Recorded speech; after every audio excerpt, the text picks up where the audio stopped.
உலகம் முழுவதும் வாழக்கூடிய என் அன்பு பக்தர்களே, அன்பு சொந்தங்களே, அனைவருக்கும் உங்கள் தாம்பரம் ஸ்ரீ வாராகி ஈசனேசன் சுவாமியுடைய நல்லாசிகள், வாழ்த்துக்கள். ஜெய் வராகி, ஜெய் ஜெய் வராகி. தை அமாவாசை. தை அமாவாசையை பொறுத்தவரையில் நம்ம எல்லாருக்குமே தெரியும், தை அமாவாசை ரொம்ப 3 அமாவாசை வருஷத்துக்கு ரொம்ப முக்கியம். மொத்தம் வருஷத்துக்கு 12 அமாவாசை, 13 அமாவாசை வரும். வருஷத்துக்கு 13 முதல் 14 அமாவாசை வரும். நம்ம யாருக்குமே தெரியறதில்லை. நமக்கு தெரிஞ்சதெல்லாம் 12ன்னு சொல்லிடுறோம். ஆனால் அந்த மாதிரி ஒரே மாதத்தில் 2 அமாவாசை வருவது உண்டு. அப்படி வந்ததுன்னா அது மலை மாதம்னு பேர். அந்த சமயத்தில் அந்த மாதத்தில் எந்த சுப நிகழ்ச்சிகளும் செய்யக்கூடாது. அது மலை மாதம்னு பேர். நம்ம 12 வச்சுப்போம். இந்த 12 அமாவாசையில் முக்கியமான அமாவாசைகள் 3. ஒன்று தை அமாவாசை, இன்னொன்று ஆடி அமாவாசை, இன்னொன்று புரட்டாசி அமாவாசை. இந்த ஆடியும் தையும் ரொம்ப முக்கியமானது. என்னென்னு கேட்டிங்கன்னா, உத்தராயணம் தட்சிணாயனம், சூரியன் இந்த வடகிழக்கு அல்லது தென்கிழக்கு திசைக்கு மாறக்கூடிய நாட்கள். இந்த தை அமாவாசையில் தான் ரத சப்தமி அப்படின்னு ஒன்று வரும். அமாவாசை கழிச்சு 7வது நாள் ரத சப்தமி அப்படின்னு ஒன்று வரும். சூரியன் தன்னுடைய தேரை திரும்புவதாக அர்த்தம். அப்போ ரொம்ப முக்கியமான நாள் தை அமாவாசை. இந்த தை அமாவாசையை உங்கள் வீட்டில் எப்படி வழிபாடு செய்யணும், வெளியில் போயிட்டு எப்படி வழிபாடு செய்யணும், இறந்தவங்களுக்கு எப்படி இது திதி தர்ப்பணம் கொடுக்கணும், புதுசாக ஒருத்தருங்க இறந்துருக்கிறாங்க, அவங்களுக்கு இப்போ தான் காரியம்லாம் பண்ணோம், அவங்களுக்கு நாம் உடனே கொடுக்கலாமா, இல்லை போன வருஷம் இறந்தாங்க, நடுவில் இன்னொருத்தர் இறந்துருக்குறாங்க, அவங்களுக்கு நம்ம பேரை சேர்த்துக்கலாமா, வீட்டில் போய் எப்படி செய்யணும், இது மாதிரி நிறைய சந்தேகங்களுக்கு நம்ம பார்க்க போகிறோம். பொதுவாகவே அமாவாசை என்று சொன்னால் சூரியனும் சந்திரனும் இணையக்கூடிய நாள். உடம்பு விட்டு ஒரு உயிர் பிரிஞ்சுது அப்படின்னு சொன்னாக்கா அந்த உயிர் பிதுர்லோகம் சென்று அடைவதற்கு 1 வருடம் ஆகும். 1 வருஷம். ஏன்னா நமக்கு தான் 1 வருஷம். அவங்க உயிர் பிரிஞ்சிடுச்சுனாக்கா அவங்க மேல்லோகத்தில் கலந்துருவாங்க. அவங்களுக்கு அது 1 நாள், 1 ராத்திரி 1 பகல். அப்போ தேவர்களுக்கு 1 நாள் என்பது நமக்கு 1 வருடம். அந்த 12 நாழிகையும் 12 அமாவாசை ரெஸ்ட் எடுக்கக்கூடிய காலம்னு வச்சுக்கலாம், உட்காரக்கூடிய டைம்னு வச்சுக்கலாம், அவங்களுக்கு தாகம் ஏற்படக்கூடிய காலம்னு வச்சுக்கலாம், பசி எடுக்கக்கூடிய டைம்னு வச்சுக்கலாம். அதனால தான் இந்த சூரியன் சந்திரன், சூரியன் யார்? ஆத்மகாரகன், சந்திரன் உடம்பு. இவங்க 2 பேரும் சேரக்கூடிய டைம் தான் அந்த அமாவாசை. இந்த ஒளி இதுக்கு இந்த சூரியன் சந்திரன் சேர்க்கை அமாவாசைக்கு நிறைய நம்ம 1 மணி நேரம் பேசலாம். ரொம்ப எளிமையாக சொல்கிறேன். ஏன் அமாவாசையை வச்சாங்கன்னா, சூரியன் ஆத்மா, ஜீவன், உயிர், பரமாத்மா, பரம்பொருள் என்ன வேணாலும் வச்சுக்கோங்க. சந்திரன் உடம்பு. அப்போ மேலே நம்மளை உடம்பை விட்டு பிரிஞ்சு போயிருக்கக்கூடிய அந்த ஜீவன் தன்னுடைய ஆசாபாசங்களை நிறைவேற்றிக்கணும், கொஞ்சம் தாகம் எடுக்குது, சாப்பிடணும் அப்படின்னு ஆசைப்பட்டாக்கா உட்காரக்கூடிய டைம் அந்த சூரியன் சந்திரன் சந்திக்கக்கூடிய அமாவாசை.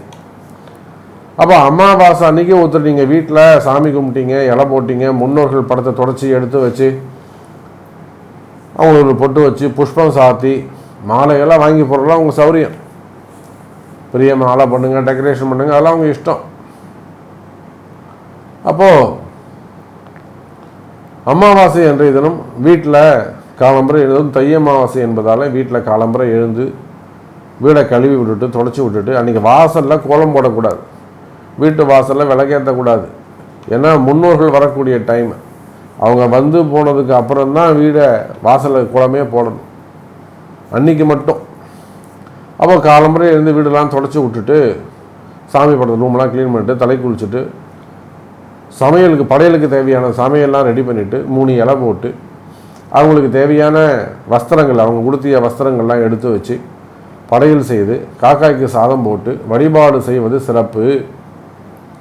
அதே போல் திதி கொடுக்க மறந்துட்டீங்க, தவசம் கொடுக்கல, அன்றைய தினம் நீர்நிலைகளுக்கு போய் சென்று ஒரு ஐயரை பார்த்து அவங்கள உட்கார வச்சு திதி கொடுக்கலாம், பிண்டம் கொடுக்கலாம், அன்னப்பிண்டம், மாவு பிண்டம், அரிசி பிண்டம், இந்த மாதிரி பிண்டங்களை கொடுத்து தர்ப்பணம் செய்வது சிறப்பு.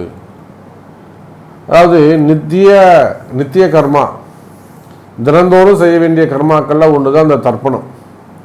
ஆனால் தர்ப்பணத்தை அட்லீஸ்ட் மாதத்துக்கு 1 முறை அமாவாசை என்னைக்காவது பிதர்களுக்கு நம்ம கொடுக்கணும். அப்படி கொடுத்தாதான் நிச்சயமாக உங்களுடைய பிள்ளைகள், உங்களுடைய குடும்பம், உங்களுக்கு பின்னால் வரக்கூடிய சந்ததிகள், உங்களுக்கு பின்னாடி வரக்கூடிய சந்ததிகள்லாம் யாருங்க? நீங்கள் தான். நீங்கள் போய் திரும்பி வரணும். இப்போ யாரோ ஒருத்தர் நினச்சிட்டு போயிடாதீங்க. நிறைய பெண்கள் இன்றைக்கி இந்த அமாவாசை சாமி கும்பிட்றது, புதுசாக வரக்கூடிய பசங்க உண்மையிலேயே மன வருத்தமாக இருக்குது. வீட்டில் சாமி கும்பிடக்கூடாது, அமாவாசை எங்களுக்கு பழக்கம் இல்லை, இலை போடுறதில்ல, திதி கொடுக்குறதில்ல, அப்படிலாம் நிறைய பேர் அலட்சியமாக இருக்கிறீங்க. இதெல்லாம் ஒரு நாளைக்கு திரும்ப அப்படியே ரிப்பீட்டடாக உங்களுக்கு நடக்கும். நீங்கள் மேலே போயிட்டு வரும்போது நீங்கள் திருப்பி இதே குடும்பத்தில் பிறப்பீங்க, உங்களுக்கு ஆகாரம் கிடைக்காது.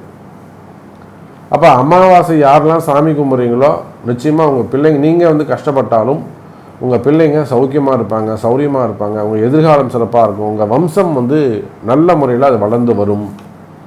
அப்போ உங்கள் பிள்ளைகளுக்கு நீங்கள் ஏதாவது ஒன்று நல்லது செய்யணும்னு நினைத்தால், என் பையன் நல்லா இருக்கணும், சாமியை சௌக்கியமாக இருக்கணும், என் பொண்ணு நல்லா இருக்கணும், நீங்கள் ஒன்றும் பண்ண வேணாம், தான தர்மம் பண்ண வேணாம், அன்னதானம் பண்ண வேணாம், அங்க பிரதட்சணம் பண்ண வேணாம், திருப்பணிகள் செய்ய வேணாம், உண்டியில் காசு போட வேணாம். உங்கள் முன்னோர்களுக்கு நீங்கள் செய்ய வேண்டிய அந்த பிதிர்க்கடமைகளை ஒழுங்காக செய்வீர்களேயானால் அதுவே உங்கள் குடும்பத்தை 7 தலைமுறைக்கும் காத்து நிற்கும். திரும்ப சொல்ல, இன்னைக்கு நீங்கள் கஷ்டப்படலாம், ஆனால் எதிர்காலம் சிறப்பானதாக இருக்கும். அன்பு பக்தர்களே, அப்போ முக்கியமான ஒரு அமாவாசை உத்தராயணம் பிறந்து இனி வரக்கூடிய இந்த தை மாதத்துலேருந்து ஆடி மாதம் வரையிலும், ஆனி மாதம் வரையிலும் ரொம்ப அற்புதமான முகூர்த்த நாட்கள். இந்த உத்தராயண புண்ணிய காலத்தில் செய்யக்கூடிய முதல் தர்ப்பணம் அமாவாசை தர்ப்பணம், தை அமாவாசை தர்ப்பணம். இதில் நிறைய பேருக்கு நிறைய அமாவாசை வழிபாடுகளை பொறுத்தவரை நிறைய சந்தேகங்கள் ஏற்படுது. ஒருத்தர் இறந்துட்டாரு, இப்போ தான் 16வது நாள் காரியம் பண்ணோம், 4 நாள்லேயே மாதிரி தை அமாவாசை பண்ணலாமா? கண்டிப்பாக செய்யுங்க. தம்பி, போன வருஷம் எங்கள் அப்பா இறந்துட்டாரு, அப்போ நடுவில் இப்போ 2 மாதம் மட்டும் எங்கள் அம்மா இறந்துட்டாங்க, இப்போ தான் காரியம் பண்ணோம், அப்போ அப்பாவுக்கு தர்ப்பணம் பண்ணலாமா? கண்டிப்பாக செய்யுங்க. அம்மா பேர் சேர்த்து சொல்லுங்கள். அப்போ யார் இறந்திருந்தாலும் காரியம் பண்ணுறதுக்குள்ளே மட்டும்தான், அந்த 16 நாளுக்கு உள்ளே மட்டும்தான் அந்த அமாவாசை கும்பிடக்கூடாது. யார் கும்பிடக்கூடாது? ஒரு வீட்டில் ஒரு துஷ்டி நடந்திருக்கு, ஒரு தீட்டு நடந்திருக்கு, ஒரு உயிர் பிரிஞ்சிருக்கு, அந்த காரியம் பண்ணல, அவங்க மட்டும்தான் அமாவாசை சாமி கும்பிடக்கூடாது. காரியம் பண்ணிட்டு அவங்களும் அமாவாசை கும்பிடணும். மற்ற எல்லா தீட்டு அன்பர்களும் 16 நாட்களை கடந்தவர்கள், காரியத்தை கரையேற்றியவர்கள், இவங்க எல்லாருமே இந்த தை அமாவாசை சாமி கும்பிடணும். காக்காவுக்கு வழிபாடு, இந்த அன்னப்பிண்டங்களை வச்சு வழிபாடு செய்யணும்.